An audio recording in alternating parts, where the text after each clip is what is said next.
Welcome back to Canada Now with Jeff Sammut. Canada Talks, SiriusXM 167. Well, he was a Secret Service agent assigned to the Obamas for 3 years, and he's written his debut memoir. It's called Breaking Free, a saga of self-discovery by a gay Secret Service agent. Cory Allen joining us on Canada Now. Cory, what a pleasure it is to meet you.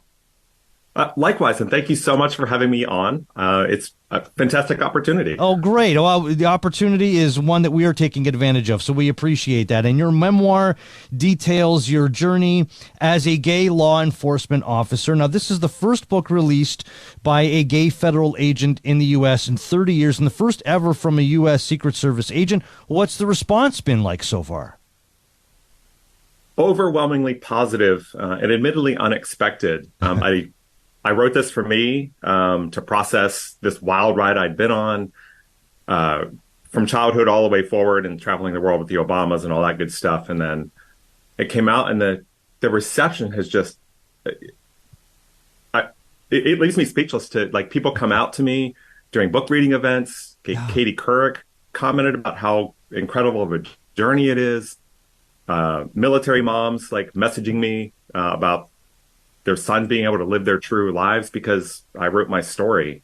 It's been fantastic. Well, that's good to hear, and it just proves that you're telling your story the way you have has helped so many people be who they are. And let's talk a bit more about your story.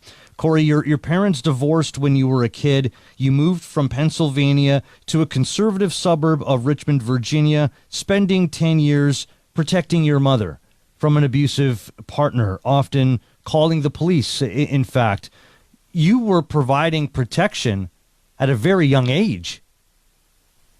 That didn't dawn on me until after this was out and an interviewer brought it up. And I had just never thought of it that way or pieced it together. And I had very early interactions with law enforcement. And as you said, I ended up working for that same police agency once I was out of the military of a couple of years.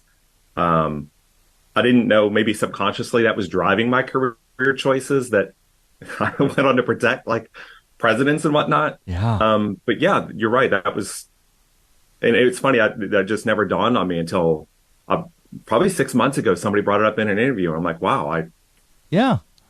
It's true. And you talk about those early interactions and the lasting impressions that those might have had on you, but you also have several family members who were in law enforcement as well.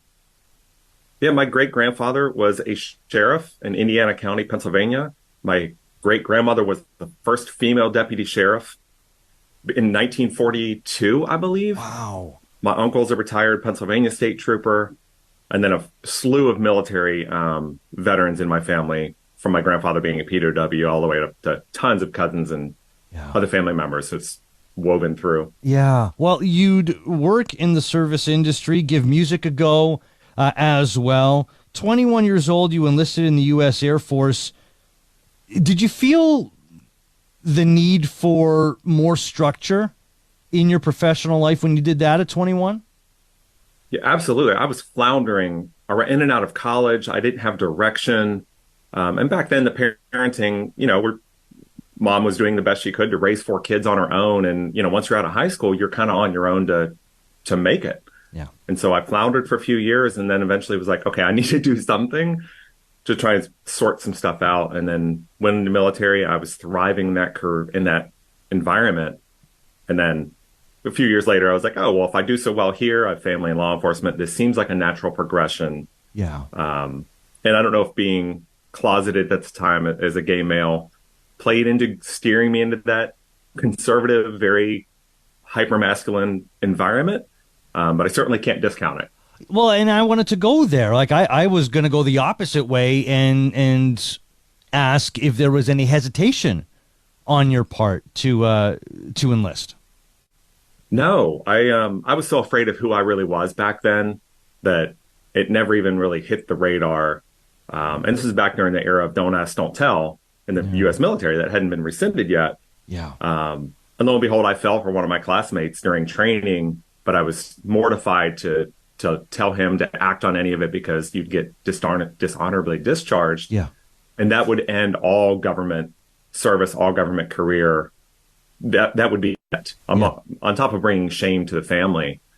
So no, it never popped up. And that's when I really began to live the two separate lives that I had to do through now 20 years, over 20 years. Yeah. Living dual lives as you did. You'd become a police officer and then a special agent for the U.S.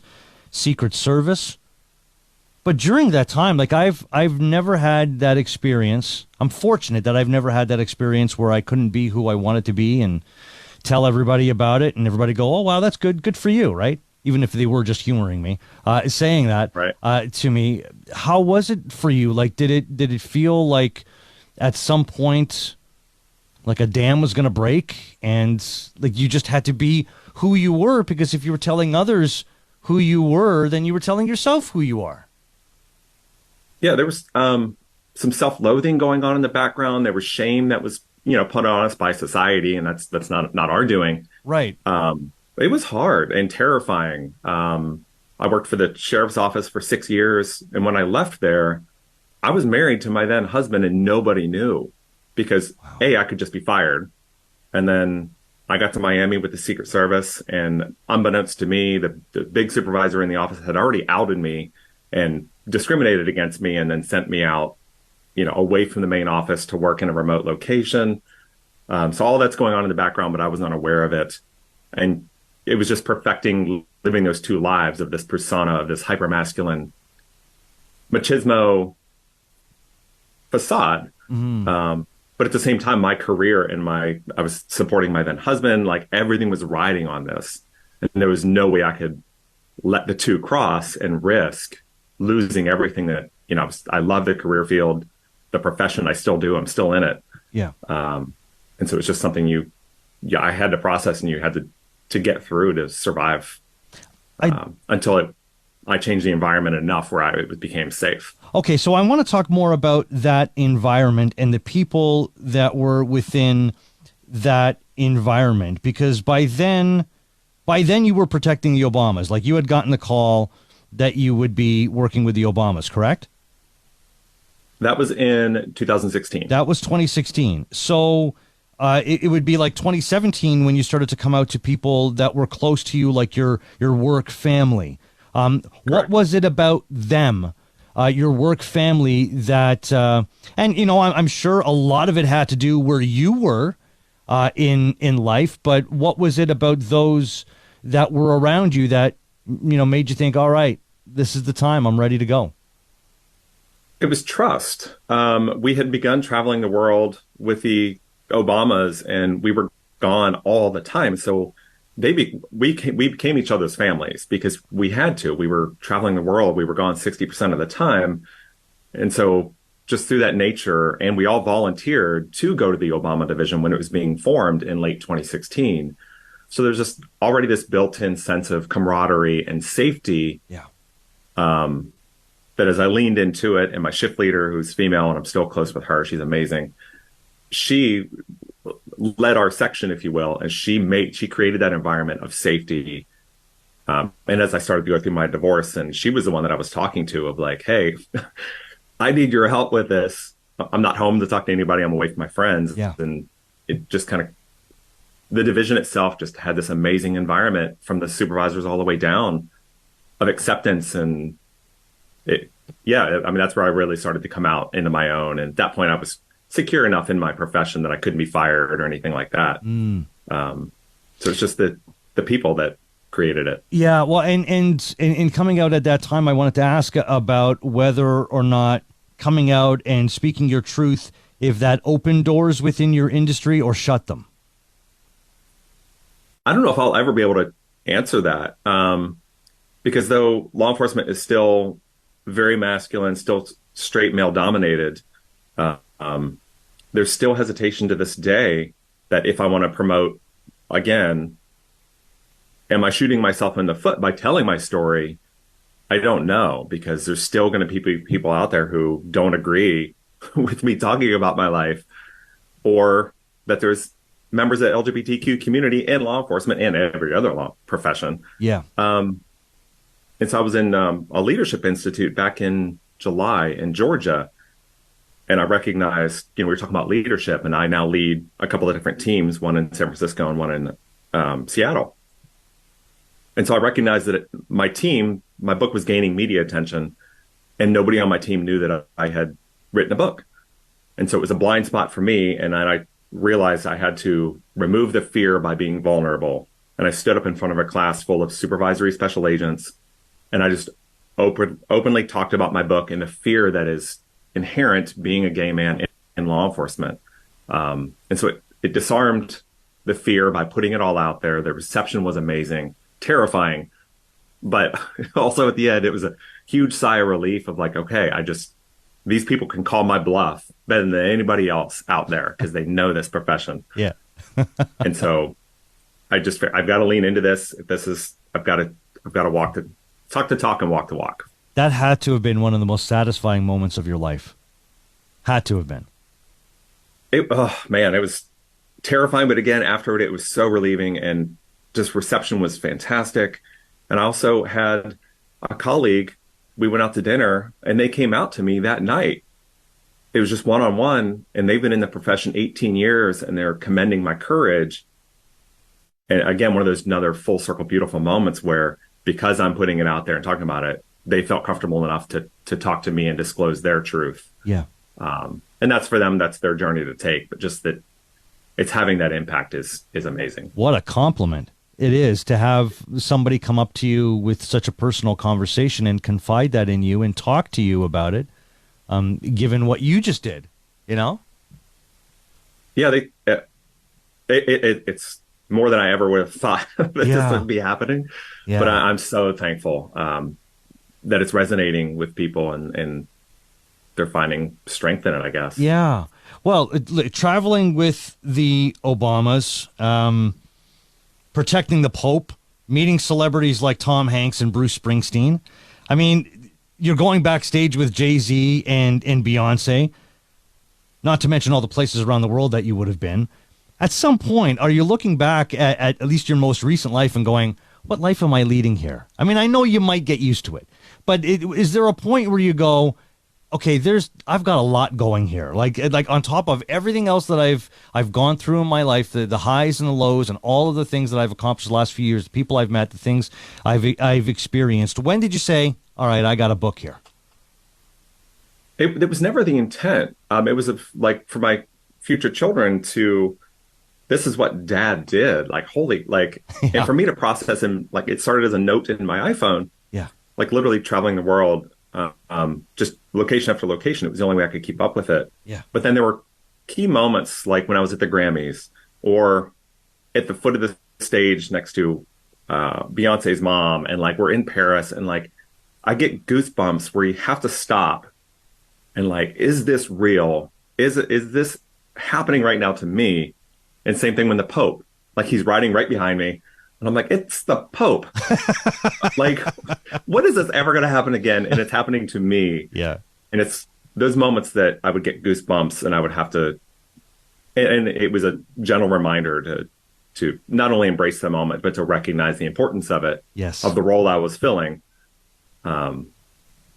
Just this insane ride that was occurring, from considering I came from very rural parts of America, and yeah, it's pretty wild. And here you are, and again, another compliment that you are in the position that you would have been in those times. You mentioned that this book would be something your kids could pick up one day. You and your fiance have been on a surrogacy journey for a couple of years now. How's that going? It's going really well. Actually, I just flew back yesterday from San Diego. We had another embryo transfer, so hopefully that one is successful. Sticky thoughts for that. Yeah. It has been a long couple of years. And there's certainly, in speaking to this, there's a lack of transparency, and there's still some discrimination going on there for LGBTQ couples who want to build their family. And whether it's my partner who works for the largest healthcare provider in California, I work for the largest U.S. employer.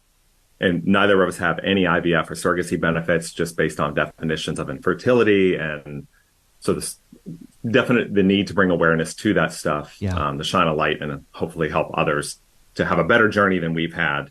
But our surrogacy journey is going great at this point, and we hope for many good things in 2024. Oh, I hope so for you all as well. Might there be a book here in talking about this surrogacy journey?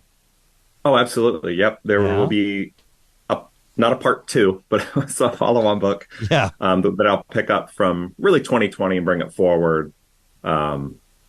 Yes, that is going to happen. Good. Well, I don't want to rush you because we're still enjoying this book, and we could check out CoryAllenBooks.com and his debut memoir, Breaking Free, a saga of self-discovery by a gay Secret Service agent. Cory Allen, hey, best of luck in 2024 and beyond, Cory. I hope we talk again, and we talk again about the next book. I really appreciate it, Cory. Thank you. Jeff, this has been amazing. Thank you for everything. And if anybody wants to make this into a movie, let me know. Oh, really? Really? Oh, I own the rights. I would love that. Are you kidding me? CoryAllenBooks.com. Can people get a hold of you there? Yes, absolutely. Who would play you in the movie? Cory, if you had your way, you know everybody now. You're a big deal. You know a lot of celebrities and stuff. You have any number of numbers on your phone. If you had to pick one actor to play you in a movie, who would it be? Man, that is tough. I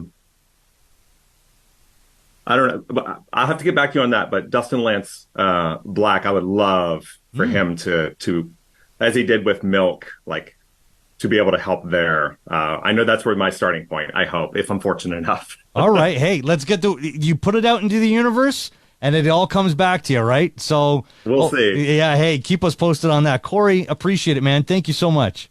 All right, take care, Jeff. All right, thank you too. There is Cory Allen. We'll talk to those behind the new children's digital multi-platform Future Chicken as we continue Canada Now. I'm Jeff Sammut, SiriusXM Canada Talks, Channel 167.